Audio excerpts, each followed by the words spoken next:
La Belle au bois dormant.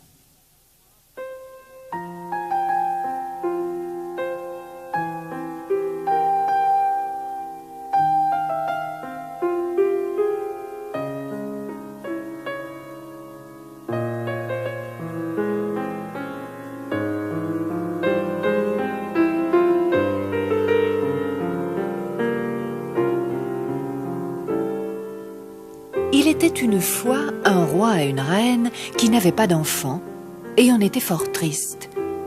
Ils avaient tout essayé, mais sans succès. Un jour, la reine était allée se baigner dans l'étang, près du château. Le soleil brillait, les oiseaux chantaient, mais la reine était triste. Elle soupira et dit « Ah, comme j'aimerais avoir un enfant !» Une grenouille, assise sur un nénuphar, lui répondit à sa grande surprise « Dans 1 an, jour pour jour, vous aurez un enfant. » Et la grenouille disparut. Au bout d'1 an, sa prédiction se réalisa. La reine accoucha d'une adorable petite fille. Pour son baptême, le roi et la reine décidèrent de faire une grande fête et d'inviter tous les personnages importants du royaume. « N'oublions pas les fées, dit la reine. Combien y en a-t-il ?»« Je crois qu'il y en a 6, répondit le roi hésitant. « Cela tombe bien, reprit la reine. Les fées ne mangent que dans des assiettes en or et nous en avons juste 6. » Tout se déroula comme prévu. Les invités arrivèrent tous à temps. Après le baptême, on les emmena dans la salle du banquet où le couvert était dressé. Puis, les fées se rendirent auprès du berceau de la petite princesse afin de lui faire chacune un cadeau. La première fée lui donna la beauté, la deuxième la grâce. Les 3 suivantes lui offrirent l'intelligence, la bonté et la santé. Mais à cet instant, une voix stridente retentit et un frisson parcourut l'assistance. Une silhouette sombre pénétra dans la salle. C'était une très vieille fée, laide et méchante, que l'on n'avait pas pensé à inviter parce qu'il y avait plus de 50 ans qu'elle vivait enfermée dans une tour et qu'on la croyait morte. « Vous ne m'avez pas invitée ?» ricana-t-elle. « Mais je suis venue quand même. Ha ha ha, voici mon don. La princesse se piquera un jour le doigt avec un fuseau et elle en mourra. » Tous les invités frémirent et la reine se mit à pleurer. Mais à cet instant, la 6e fée, qui n'avait pas encore parlé, s'approcha du berceau. « Rassurez-vous, la princesse ne mourra pas. Ce n'est pas en mon pouvoir de défaire le sortilège de la méchante fée, mais la princesse ne mourra pas. Quand elle se piquera, elle s'endormira pour 100 ans, jusqu'à ce qu'un prince charmant vienne la réveiller. » Le roi fit immédiatement détruire tous les fuseaux et les rois du royaume et déclara une loi interdisant à quiconque de posséder ces objets. Les années passèrent et la princesse grandit. Elle avait tant de qualités que tout le monde l'aimait. Pour son 15e anniversaire, le roi et la reine offrirent une grande fête. La princesse joua toute la journée avec ses amis. À la fin de l'après-midi, elle leur proposa une partie de cache-cache. Les enfants se précipitèrent dans toutes les cachettes qu'ils purent trouver, dans les placards, sous les tables, derrière les rideaux. La princesse alla sur la pointe des pieds jusqu'à un escalier où personne ne passait jamais. Elle monta les marches qui conduisaient à un vieux donjon et vit une petite porte couverte de poussière. Il faisait très sombre et la princesse commençait à regretter de s'être cachée si loin. Elle poussa la porte et se retrouva alors dans une toute petite pièce. Une vieille femme, vêtue de noir, était assise devant un rouet. « Mais La princesse ne savait pas que c'était un rouet, car elle n'en avait jamais vu. « À quoi sert cet objet ?» demanda-t-elle. « C'est un rouet, mon enfant, » lui répondit la vieille. « Cela sert à filer la laine. Veux-tu essayer à ma place ?»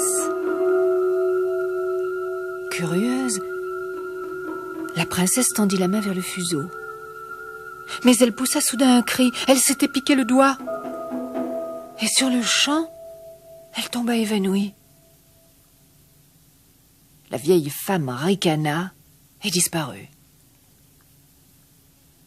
Au même instant, le roi et la reine s'endormirent sur leur trône. Les enfants qui jouaient s'assoupirent dans leur cachette. Les gardes s'endormirent debout, appuyés sur leur épée. Le chat demeura la patte en l'air devant la souris endormie. Et la pendule cessa de battre pour 100 ans. En un quart d'heure, toutes sortes d'arbres, de buissons et de ronces poussèrent autour du château, en si grande quantité que plus personne ne pouvait imaginer ce qu'il y avait derrière. On ne voyait même plus les tours de l'enceinte. Ainsi, la princesse, le roi, la reine et tous les habitants du château pourraient dormir sans être dérangés. Au bout de 100 ans, le fils du roi d'un pays voisin vint à passer devant la forêt qui cachait le château. Plus personne ne se souvenait de l'histoire de la princesse endormie. On croyait le plus souvent qu'un ogre demeurait là et qu'il y entraînait des enfants pour les manger. Personne n'avait osé pénétrer dans la forêt depuis des années. Mais le prince connaissait par sa nourrice une vieille légende qui parlait d'une belle princesse endormie. Et puis, il était jeune et courageux. Avec son épée, il se fraya un chemin à travers la forêt de ronces et de lianes. Au début, il eut beaucoup de mal. Les épines l'écorchaient jusqu'au sang, les lianes se courbaient sans qu'il arrive à les couper. Soudain, des roses fleurirent autour de lui et les lianes s'écartèrent pour lui céder le passage. Une grande allée s'ouvrit devant lui et il la suivit jusqu'au château qu'il voyait tout au fond. Il jeta un regard derrière lui. Les ronces et les lianes s'étaient refermées. Il continua cependant son chemin. Il pénétra d'abord dans une cour silencieuse. Des hommes et des animaux étaient étendus par terre et semblaient morts. Mais en les regardant mieux, le prince vit qu'il n'était qu'endormi. Puis, il entra dans le château, dans la salle des gardes qui dormaient, tous debout, appuyés sur leur épée. Tout le palais était silencieux. Les invités dormaient dans les fauteuils et les enfants dans leurs cachettes. Le prince parcourut tout le château et arriva enfin au petit escalier en colimaçon. Il en gravit les marches, poussa la petite porte poussiéreuse et découvrit la princesse endormie. Comme elle était belle! Il se pencha vers elle pour l'embrasser. Aussitôt, la princesse s'éveilla. Elle ouvrit les yeux et regarda le prince en souriant. « Oh, il y a longtemps que je vous attendais, dit-elle au prince. » Le prince fut ravi de l'entendre et tomba immédiatement amoureux de la princesse. Il lui demanda si elle voulait l'épouser et elle accepta sans hésiter, car elle l'avait aimé dès qu'elle l'avait vu. Cependant, tout le château s'était réveillé à l'instant où le prince avait embrassé la princesse. Le roi sourit à la reine et vida son verre. La souris s'enfuit au fond de son trou et le chat agita ses moustaches. La pendule sonna 6 heures et les flammes des torches qui éclairaient le château s'agitèrent joyeusement. La princesse descendit du donjon et présenta le prince à ses parents. Les noces furent célébrées très vite devant tous les amis du prince et de la princesse. Ils eurent de nombreux enfants, à qui ils racontèrent souvent l'histoire de la 7e fée, du fuseau enchanté et de la belle au bois dormant.